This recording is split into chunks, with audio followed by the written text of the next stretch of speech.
c'est parti pour les Market Movers. On retrouve pour nous les présenter Bernard Prats-Desclos. Bonjour Bernard, vous êtes trader pour Bonjour et auteur du livre Stratégie de marché. Le premier Market Movers que vous voulez nous présenter, c'est Forestia. Forestia qui avait présenté ses résultats la semaine dernière et ça avait bien déçu la bourse.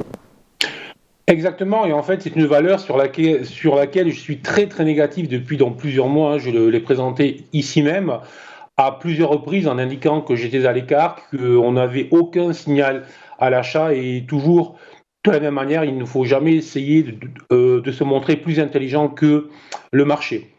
Mais pour la première fois, justement, depuis maintenant 8 mois exactement, on a une petite lumière qui s'allume. Et cette petite lumière, ce sont les deux histogrammes verts que vous avez en haut de l'écran du petit graphique que vous avez mis à l'écran et qui montre en fait qu'il y a un petit changement dans la psychologie des opérateurs.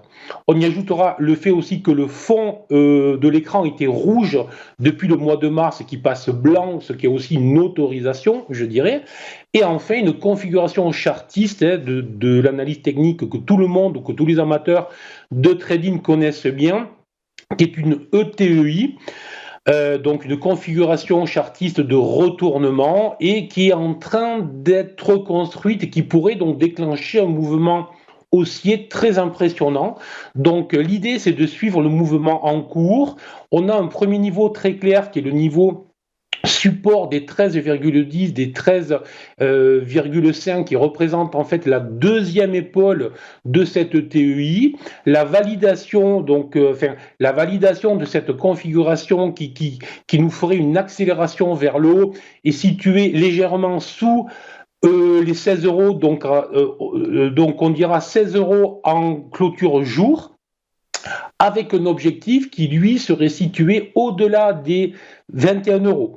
Donc, possibilité, attention, on ne s'énerve pas, comme jamais, on gère toujours son risque, mais possibilité de retournement sur cette valeur, des objectifs haussiers pour la première fois depuis plusieurs mois, au-delà des 21 euros, et toujours la même chose, puisqu'on gère son risque, on place une invalidation pour ce scénario sous les 12,8 euros.